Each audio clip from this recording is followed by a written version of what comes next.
I've never considered myself particularly attractive.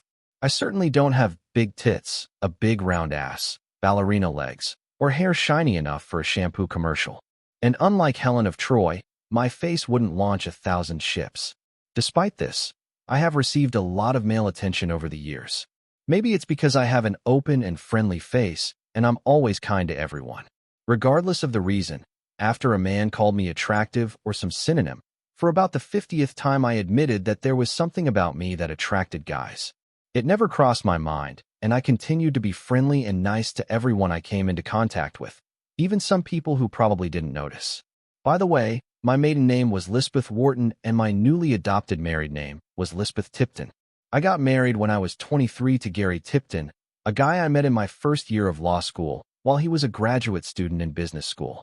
Like many guys, Gary thought I was attractive, but could never tell me why. He is pleasant, almost never shows a bad mood.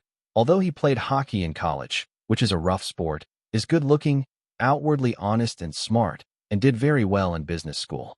He pursued me more aggressively than others before him, and perhaps that's why I fell in love with him. At least that's how I felt. I never had that flushed, anxious, intense feeling that some of my girlfriends had, or at least said they did, about their dates, but I just chalked it up to my calmer personality. Gary and I were planning a 10-day honeymoon in Hawaii. The first 7 days were great, laying on the beach, going to dance clubs. We both loved dancing, drinking fufu drinks with umbrellas in them, and having leisurely sex. On day 8, we were in the local, i.e. non-touristy part of Honolulu, next to a somewhat rundown park. I don't even remember why we were there. Gary was the one who suggested it, even though I was wary of it.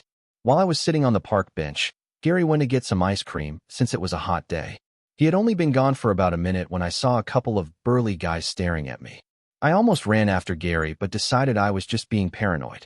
I realized that my paranoia was justified when they began to approach me as soon as Gary was out of sight. I didn't see the third guy coming from the opposite direction of the first two until he grabbed me.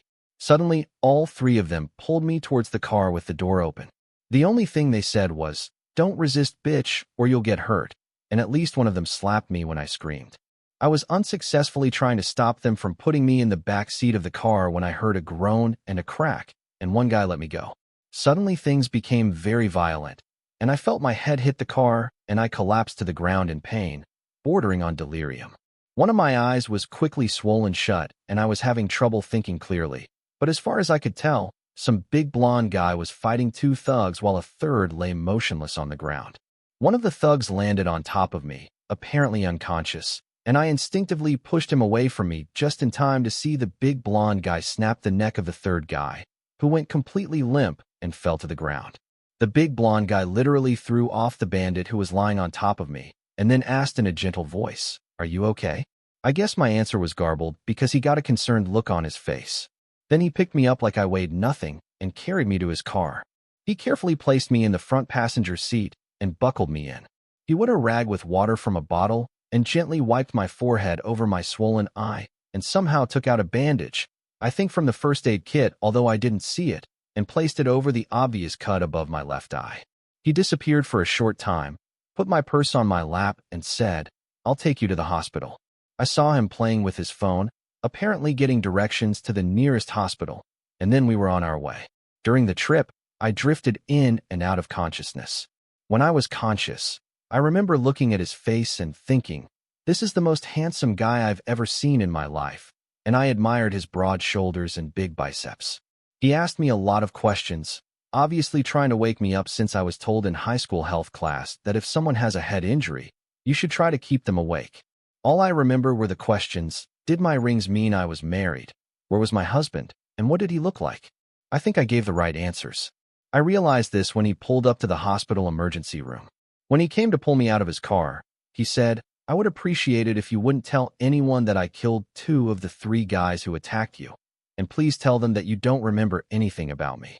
I'm sure I muttered an inaudible okay, and as he lifted me into his strong arms, I buried my face, thankfully with my good eyes, into his chest and pressed myself as tightly as I could. There was a lot of commotion in the emergency room. I noticed a staff member take my purse. A big blonde guy carefully put me on a gurney, and I held out my hand to him. "Thank you. I don't even know your name." I said in a moment of enlightenment, grabbing his hand. My name doesn't matter, he smiled, a smile that lit up the dim corridor of the emergency room with the light of a million-candle halogen lamp. Just call me Jude, and it was an honor to help such an attractive girl.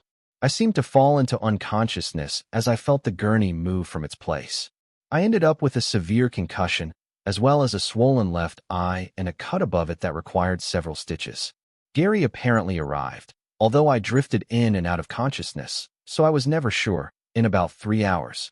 His cell phone number was on the emergency contact list in my purse, and he got a call from the hospital. When I first noticed Gary was in my hospital room, there were 2 other guys with him. They introduced themselves as Honolulu detectives and were in plain clothes. They asked me several questions. All I could tell them was that 3 guys attacked me and hurt me, and that some big blonde guy who told me to call him Jude protected me, but I didn't know anything else. I described the 3 attackers as best I could, which wasn't very good, but I heard one of the detectives say to the other, obviously, 2 dead guys and a hospitalized man whom we found at the open car door. I declined further questioning, and Gary told them that if I remembered anything else he would call them, and then I drifted off to sleep or possibly passed out. I remember when I was in some state of delirium. I had vivid dreams, so vivid that when I passed out, I thought for a few seconds that they were real, about a big blonde handsome guy while I was in ecstasy, making out with, having sex with him in all imaginable positions and places. His face, broad shoulders and biceps were imprinted on my brain with a brilliance I had never experienced before. Because of my concussion, Gary and I had to be delayed a day before doctors cleared me to fly back to the mainland, and even then I had to take medications that made me drowsy. Gary and I talked about this incident. He told me that when he returned with the ice cream, I was gone, and he saw a car next to 3 bodies and called 911. The way he spoke and some details puzzled me, as did his inability to look me in the eyes for more than a second when he talked to me about it. But I just chalked it up to my condition. Before I left the hospital, I saw 2 nurses who were there when I checked in. It turns out that they were there and are glad to see that I came to my senses. I asked them about Jude. Apparently, one of the nurses tried her best to hit on him, but he politely turned her down. I pumped as much information out of them as I could, but they didn't really know any more than I did. However, they confirmed that this dude is 1.5 hunks. A month after returning home, I was almost completely normal and doing as well in law school as I had before the incident, as I euphemistically called it. I truly received a lot of compassion and care from family and friends. Only to my best friend did I describe what Jude looked like and the vivid, realistic dreams I had about him. She studied psychology in college and identified it as a hero worship complex. I didn't tell anyone that I thought about him every day.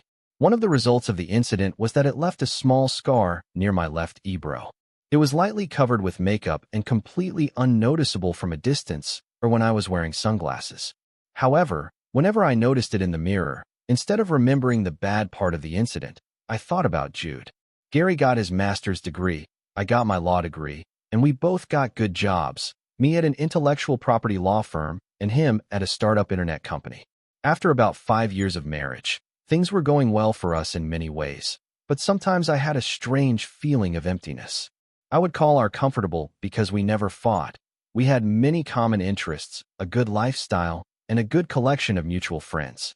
However, I eventually admitted to myself that I was not sexually satisfied, and my vivid dream of Jude having sex with me, repeated a couple of times a month, was very disturbing and depressing. I went with Frank Fitzsimmons, a partner in my law firm, to visit a new client in a city about 200 miles away. The new client was a relatively large engineering company, Kinetic Force LLC, which had several inventions that they wanted to patent. A female receptionist led us into a spacious, ornate conference room. It was obvious that Kinetic Force was a very successful company, and we were soon joined by Jim, the company's president, and Kate, their in-house paralegal. After a few pleasantries, Jim said, "Our chief engineer, Dirk Van Vliet, will join us soon. Despite our success, we are newbies when it comes to intellectual property, so while we wait, why don't you give us a rundown of general information about trademarks and copyrights?" In a controlled, business-like manner, I began to present all sorts of general information and answer Kate and Jim's questions as they came. About 15 minutes after my story, the door opened, and a guy I assumed was named Dirk walked in. My chatter stopped. My heart has stopped. My brain stopped functioning properly. I think I hear Jim say, "Oh, Lisbeth and Frank, this is Dirk Van Vliet, our chief engineer." It was Jewy. There was no mistake in this. His appearance was burned into my brain. When I heard his voice, all shadows of doubt disappeared. The look of recognition on his face when he shook my hand took away even that little bit. And when I touched his hand, the electric shock that went from my brain down was one of the most powerful feelings of my life, so strong that I trembled. Dirk Jude came to his senses faster than I did, and actually chatted with Frank for a few minutes while I looked at him in awe, hopefully without drooling. When Frank asked me a technical question, I finally snapped out of my stupor and engaged in semi-intelligent conversation for the next 20 minutes or so. Then, to my delight and horror, Jim said, "Lisbeth, why don't you go with Dirk to the prototype floor and then to his office to discuss the mechanical device? We are interested in patenting it. While Kate will take Frank to the laboratory to look at the electrical devices we are developing, Dirk and I didn't really talk when we went out to look at the prototype he had developed. When we got there, he explained it to me. It was relatively simple, albeit ingenious, and given my mechanical engineering degree, I had no trouble figuring it out. I took a few notes and photos and asked a few questions. When we finished, he said, "I have engineering drawings of the device in my office." When I followed him into his office, we again spoke very little. I closed the door behind me and began to shake. "You're the same Jude," I muttered. There was silence for a good minute as we looked at each other. I was shaking. "I've thought about you a lot over the past 5 years," he said softly. "You are the most seductive woman I have ever seen." When he said this, a feeling came over me that I had never experienced before. Most likely, it was a combination of lust, passion, hunger, and madness. I walked up to him, pulled his head to mine, and kissed him with a ferocity that both surprised and stunned me. He responded in kind. We ran our hands over our bodies. More in a trance than in reality, I felt his strong arms turn me around and push me so that my hands were on his table. I had never had such bright, hot, and passionate sex before that moment. I temporarily lost consciousness. I came to my senses when Dirk turned me towards him, at the same time lifting my panties into place.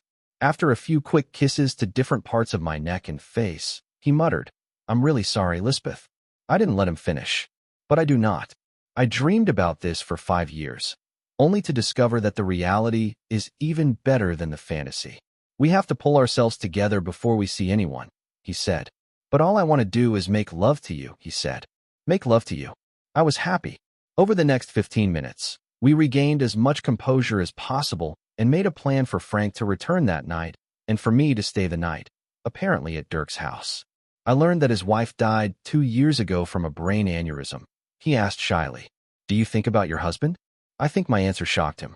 Right now, I can't think about anything other than you having hot sex with me.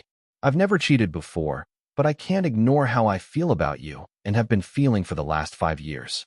I didn't lie to Gary when I called him to tell him I was staying the night. I told him, I am discussing a number of things with the inventor of a device that I will help patent, and all this is absolutely true. I think Gary sensed something was wrong, but he didn't question further, and there was no expression of affection when I said goodbye. The night at Dirk's house was the best night of my life. It seemed that we connected on some higher level.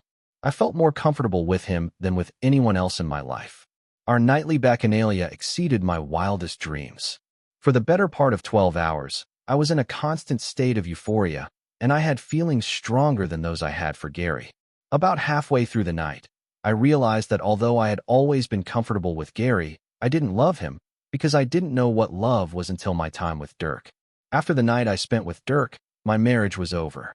Although this was not a difficult decision to begin with, it was made easier by what Dirk told me about Gary during the incident. Dirk said he saw Gary come around the corner of the building with 2 ice cream cones while 3 guys were attacking me, then abandoned them and ran away. At first I couldn't believe it, although Dirk had no reason to lie. I was clearly already his if he wanted me. Then I remembered Gary's strange conversations with me about the kidnapping attempt and realized that he felt guilty when he talked to me about it. So he couldn't look me in the eyes. I remembered that his story often changed in minor details when he talked about this to others, and some of the things he said never rang true. When I returned home after spending the night at Dirk's house, the first thing I did was ask Gary about the details of the incident. From his discomfort in talking about it, including completely stopping the conversation after a couple of minutes. I knew that Dirk was telling the truth. I didn't tell Gary who I was leaving him for. I never mentioned Jude or anything else about Hawaii after my initial questions about it. But 2 days after I got back, and after hours of phone conversations with Dirk, I sat Gary down. I didn't use the "we need to talk" cliché, especially because I wasn't going to have a discussion that implied we need to talk. I said directly, "Gary, these last few days have made me realize for the first time that I have never been in love with you the way a woman should be in love with her husband. I realized what love is only in the last few days. I'm filing for divorce before the end of the week because I'm in love for the first time." Gary tried to talk me out of it. He was upset by my reluctance to share details. He got angry when I told him that the night on the trip was the first time I cheated on him, but I don't regret it in the slightest. He called me names that at one time in my life would have really hurt me, but currently didn't mean shit to me. That same night, I went and stayed at a hotel. By the end of the week, I had taken the few things I needed from our house and either sent them to Dirk's house or put them in my car, filed for divorce, and served Gary, told everyone in the family that I was divorcing Gary because I had fallen in love with someone else, and made an agreement with my law firm that I could work remotely, only coming into the office once a month for the next 6 months, after which they could either fire me or resign if the arrangement doesn't work out, and that once we part ways, I won't approach any of their clients, with the exception of Kinetic Force, which will be my client. I got the distinct impression that many people who knew Gary and I considered me a traitor and hoped that my new relationship would fail or that I would end up with a venereal disease. Unfortunately for them, at least until now, 10 years after I filed for divorce, none of this has happened. I have now been Mrs. Lisbeth Van Vliet for over 9 years. I'm madly in love with my husband and make love to him every chance I get, and enjoy a fulfilling life raising our 2 children and working part-time as an intellectual property attorney in a small firm in my new city. Maybe I shouldn't have gotten married until I found someone I truly fell in love with, but then again, I didn't know what true love was until Dirk Van Vliet saved me. Subscribe to our channel so that your second chaff doesn't cheat on you, and go ahead and listen to the next story, because this story is nothing compared to the next one.